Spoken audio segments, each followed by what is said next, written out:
Okay, first I would like to thank the board for accepting my paper. The title of my paper is Muhammadan Reality in Niʿmatullāhī Shi'ite Sufism. Majority of Western scholars believe that Shi'ism and Sufism are two distinct schools and grouped through the history of Islam. Only very few scholars like Henry Corbin did not draw a clear borderline between mystical Shi'ism and Sufism. After the formation of Islamic schools and Islamic mysticism, there are periods which one cannot distinguish between Shiites and Sufis. Therefore, I think one cannot say that Shi'ite Sufis were wrong by claiming Shi'ism and Sufism are two names for one reality. Because if one look at the core of these schools, sainthood or wilaya is the foundation of both. Both schools created their own mystical philosophy around the concept of sainthood, although two different distinguished schools of thought. The formalist Shiites created a superficial concept of wilaya which became more of a political or jurisprudential concept of wilaya. They interpreted the wilaya through the lenses of Shiite jurisprudence and political guardianship. On the other extreme, the extremist Shiites created an exclusivist view on Shi'ite Imams being semi-divine and nobody else can even get close to their estate. I should make a note that when I say Shiite extremist in here, it doesn't mean that those fundamentalists or fanatic Shiites or those involving in militant movement. I mean those Shiites with messianic belief about Imams and those worshipping Imam or elevating them to the level of lordship. However, Shiite mystics and philosophers who were part of Sufism, or better to say elite school of Sufism, created their own school of philosophy. There were also Shiite Sufis who had their own Sufi affiliation while following principles of Shi'ism. I said elite school of Sufism because they should not be confused with vulgar Sufism. Vulgar Sufis or wandering dervishes were known to be antinomian, and other Muslim vituperated them. Even a number of Sufi masters rejected the antinomian Sufis, including Niʿmatullāhī masters. Many Sufi masters are known to be Sunni Sufis because they were not affiliated to a Shiite school of jurisprudence. However, one should keep in mind that most of these Sufis believed in sainthood, which is the core of Shiite belief. And they also believed that Ali was the first saint wali after the Prophet, which is the most important claimant of Shiite Muslim. With no further introduction, I would like to explain the philosophy of Muhammadan reality in Niʿmatullāhī Shi'ite Sufism. The two leading Shiite Sufi orders within an established mystical school are the Niʿmatullāhī and Dhahabī Sufi orders.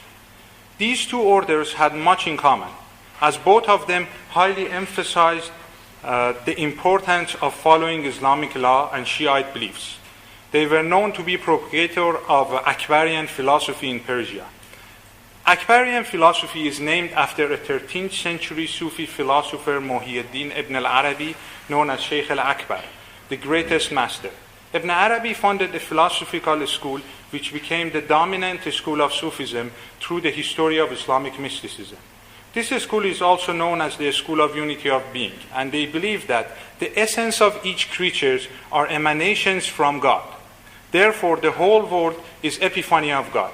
This school became the foundation for the formation of philosophical Shi'ite Sufi school of Isfahan, founded in the end of 16th century in Safavid Persia. Returning back to Niʿmatullāhī order, it is named after a prominent master of 14th-15th century Sayyid Nuruddin Shah Niʿmatullāhī Wali. He is known to be one of the strong propagators of Ibn Arabi's school of thought. We do not have enough document to prove whether he followed Shiite jurisprudential school of Ja'fari or whether he was following one of the Sunni schools of Ra. There are historical evidences for both. His beliefs about Shi'ite Imams and the concept of Mahdi as a savior is clearly from Shi'ite philosophy. However, due to his Sufi philosophy and conduct, he was not against Sunni caliphs, and therefore his Shiite critics always accused him of being Sunni. whereas all of his followers believed that he was a strong Shiite, as on his Sufi hat called Taj, the names of Shi'ite Imams were written. The Ni'matullāhī Sufi order was in its decline prior to the formation of Safavid Empire at the end of Shah Ni'matullah's life. The successor of Shah Ni'matullah migrated to Deccan Plateau, India. Their diaspora ended at the end of 18th century, and the seat of leadership of the order returned to Persia, which is the turning point in the history of Ni'matullāhī Sufism. Focus of my talk will be on the era of return and revival of the order in Persia. Sufi philosophers believe that the first creation and first cosmic reality is Muhammadan reality. One may ask, why Muhammadan? Akbarian mystics believe that the prophethood started as an evolutional process moving toward its spiritual perfection. This order started step by step from the time of Adam until it reached the state of perfection by the Prophet Muhammad. Therefore, Prophet Muhammad is called the seal of prophethood. The prophethood was sealed, but the inner aspect of this spiritual self-realization and this mystical knowledge was not sealed. However, those were endowed with this spiritual light of guidance and did not, this knowledge and was not sealed. However, those who were endowed with this spiritual light of guidance did not bring a new book of revelation, or better to say, a new religion. Therefore, as the Prophet Muhammad was the most perfect one, and his successor Ali was also the symbol of sainthood, as the first saint after the prophethood was sealed, therefore it was named after both of them.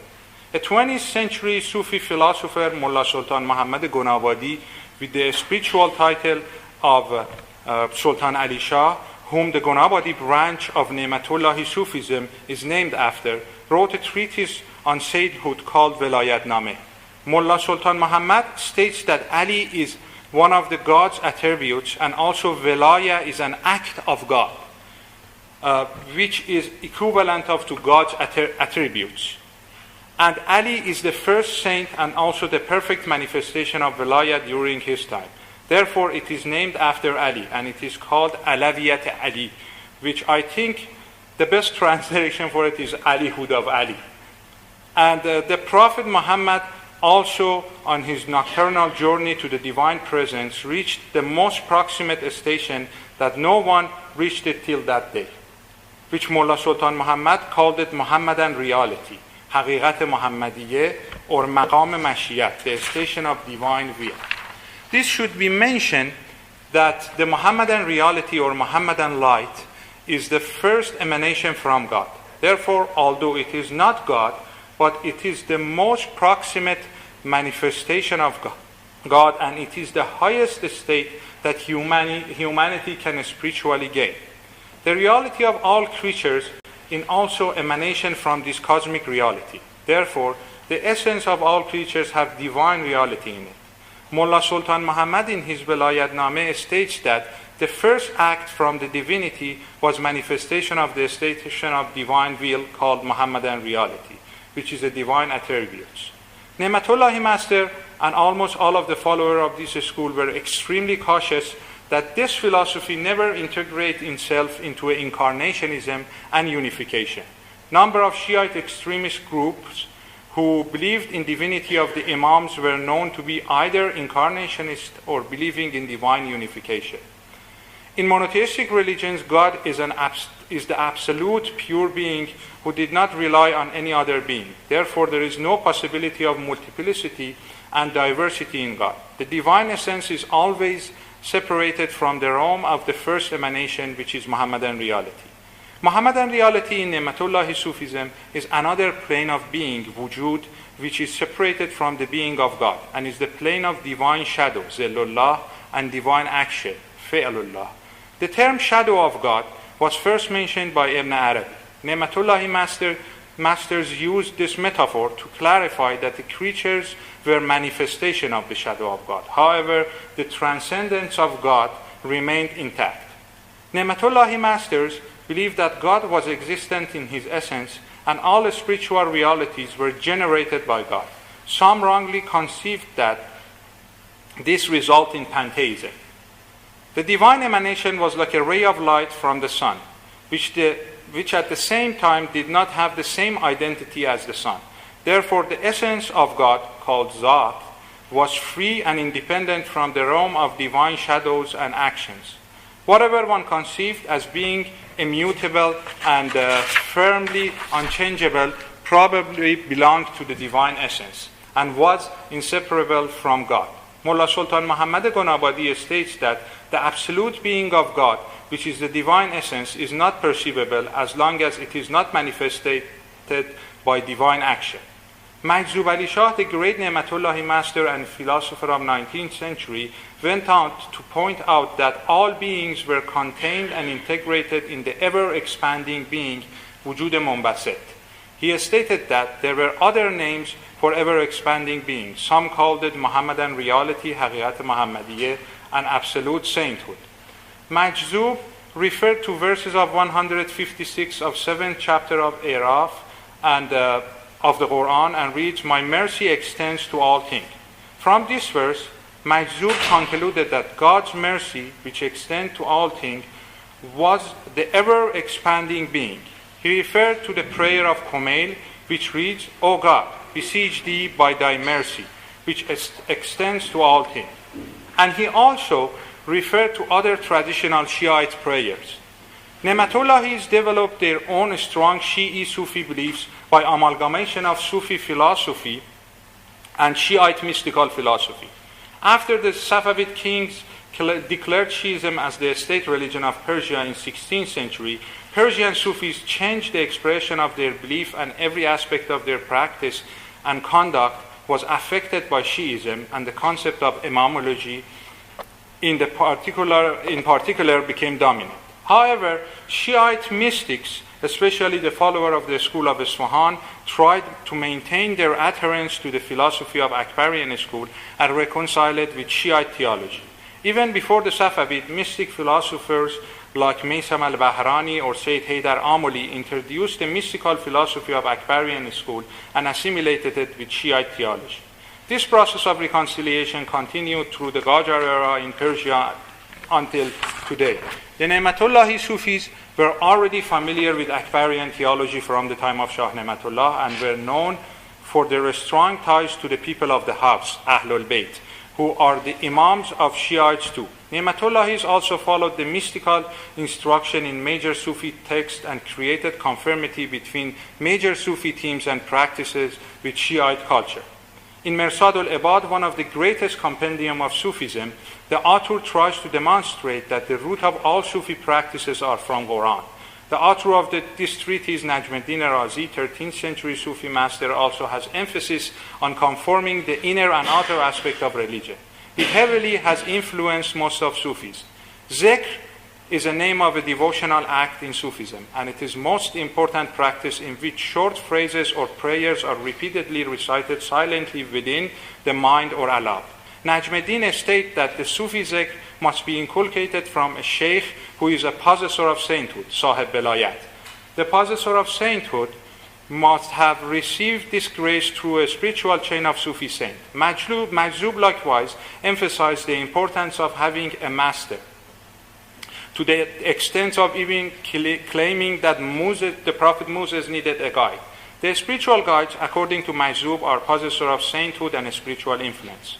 He refers to Shiite tradition, Shiite scholarly writing, and Sufi writings, all of which states that a wayfarer needs a sheikh who is the deputy of the Prophet.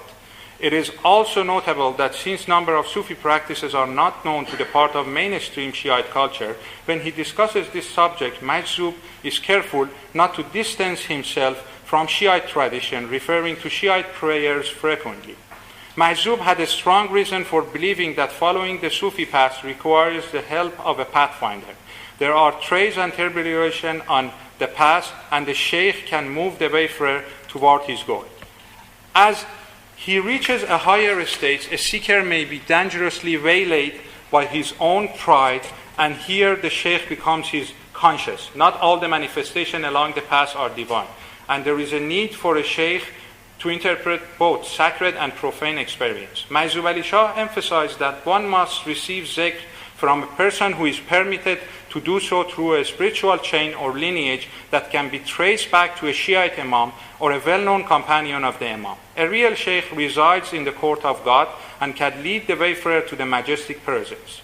Majzub believed that in all Sufi order, novices must put their heart in concord with the Shi'ite, in the heart of the Sheikh, and the disciple Murid needs to be sincere with his Sheikh. Majzub referred to different Quranic verses and traditions about companionship with Sheikh and the way pious people help the wayfarer on the path due to their illumination with the light of the Prophet Muhammad and Shi'ite Imam.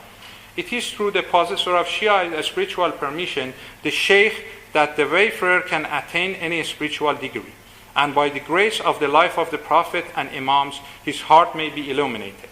Mahzub Ali Shah said that the faithful moment know the Imam, who is the perfect manifestation of Muhammadan reality, and through the spiritual light obtained by the practice of zikr. He believed that when a wayfarer is always absorbed in zikr, at the end he will see the light of the Imam, which is derived from the light of God. Basically, the rule of a sheikh is like a teacher for self-realization. As this order is known to be a Shiite order, the sheikh or a master receives this light of guidance from the lights of Imam. And the Imams are the true and ultimate heir of the Prophet Muhammad. Therefore, the light of Muhammadan reality was endowed in their heart to guide others. In 12-verse Shi'ism, the 12 Imam went to a major occultation, and he is not physically accessible to his community.